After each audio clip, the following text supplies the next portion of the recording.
Olá pessoal, espero que todos estejam bem e que agora nós vamos falar sobre o assunto de vetores, certo? Envolve a parte cinemática vetorial. Grandeza escalar.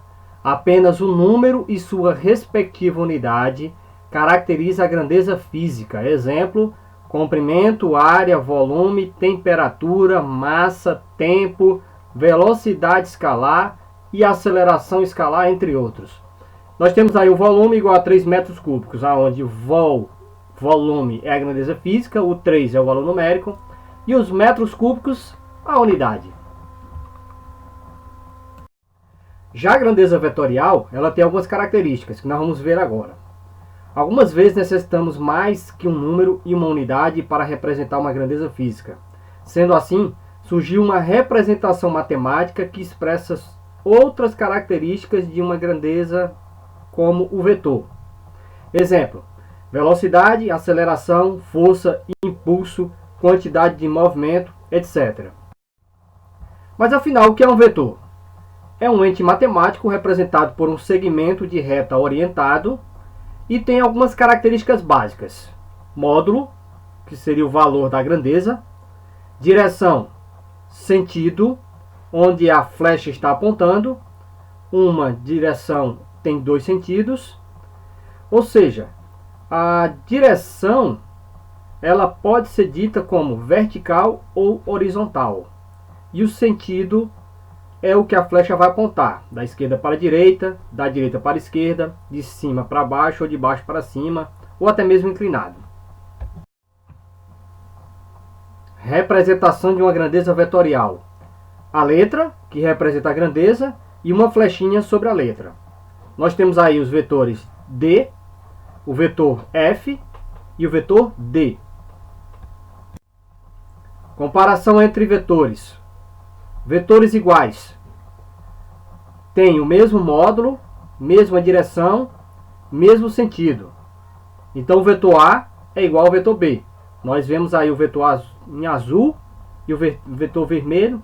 Eles têm o mesmo módulo, mesma direção e mesmo sentido. Logo, o vetor A é igual ao vetor B. Comparação entre vetores. Nós temos os vetores opostos. Nós temos aí o vetor A sobre a reta R, o vetor B sobre a reta S e o vetor C sobre a reta T. Sobre os vetores B e C, podemos afirmar que tem o mesmo módulo, mesma direção, mas sentidos opostos. Ou seja, o vetor B sai da esquerda para a direita e o vetor C da direita para a esquerda.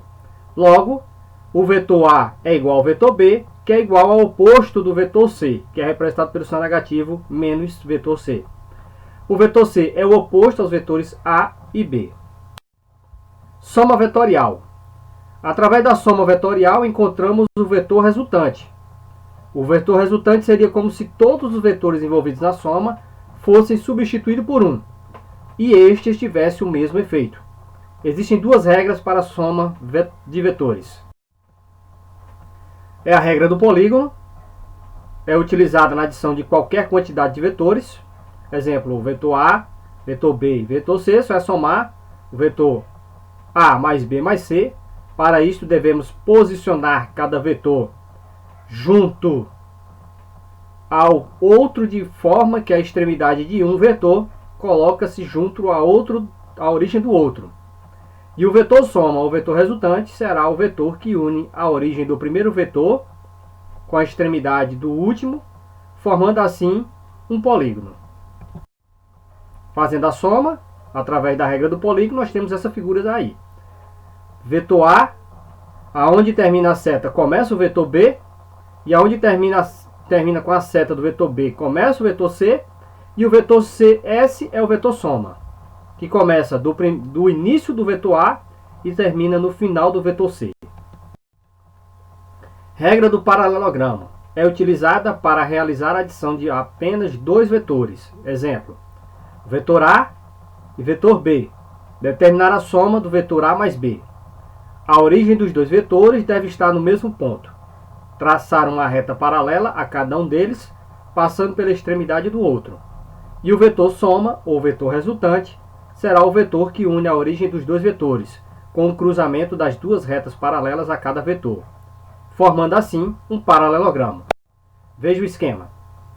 Temos aí o vetor A, o vetor B, formando assim um ângulo alfa.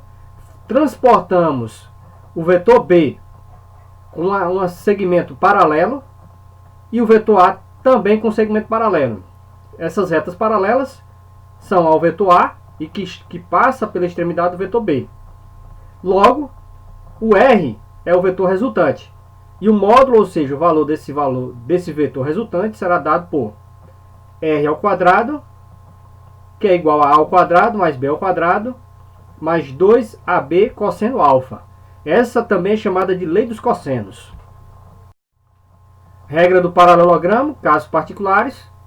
O primeiro caso é quando alfa é igual a zero, logo a soma é A mais B. Você vai somar os dois vetores.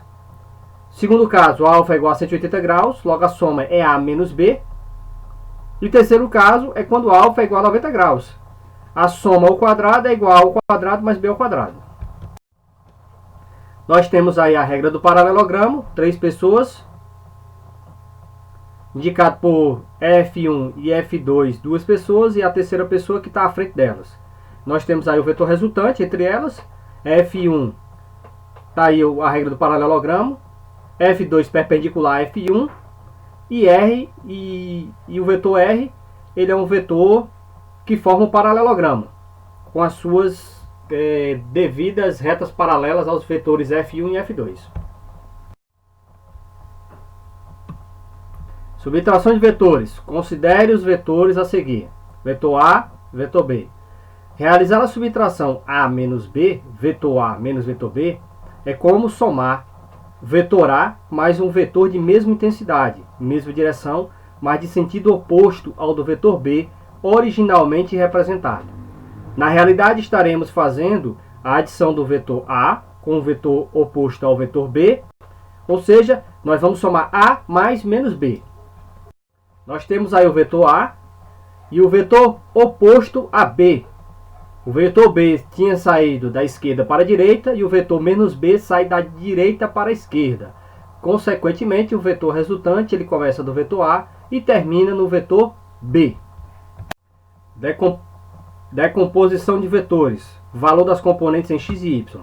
Observe que nós temos aqui o vetor AY e ele é paralelo a ele essa linha vermelha e o vetor AX paralelo a ele essa outra linha vermelha. Aplicando a trigonometria, nós sabemos que o ângulo beta, que é essa abertura do vetor resultante com o vetor AX, certo? Nós temos o seguinte, o seno do ângulo beta, ele é igual ao cateto oposto sobre a hipotenusa. Aí que nós temos, ó, AY é o cateto oposto, AY, é igual a A vezes o seno de beta. Então isso aqui vem da trigonometria. A mesma coisa acontece com a x. Se nós pegarmos o cateto adjacente sobre a hipotenusa, nós vamos ter o cosseno do ângulo. Então logo a x é igual a A vezes o cosseno de beta. Agora nós vamos a uns exercícios. Primeira questão diz o seguinte, ó.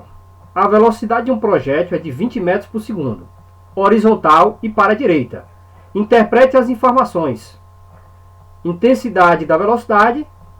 Bom, a intensidade é a velocidade que ele tem, 20 metros por segundo. A direção. Nesse caso, ele está dizendo que a direção é horizontal, certo? Ele está deitado. E o sentido é da direita. É para a direita, certo? Então, esses dados caracterizam a velocidade como grandeza vetorial. Exercício 2. Assinale V para verdadeiro ou F para falso, para as frases a seguir. Temperatura é grandeza escalar, isso é verdadeiro, porque temperatura precisa de um módulo e de uma grandeza para definir essa grandeza escalar. A massa também é uma grandeza escalar, isso é verdadeiro. Já a força é uma grandeza vetorial, porque ele depende do módulo, do sentido e da direção. A aceleração da gravidade é uma grandeza vetorial, isso também é verdadeiro, porque ele depende do módulo, da velocidade e do sentido. O volume é uma grandeza escalar também, porque ele depende de 3 características, né?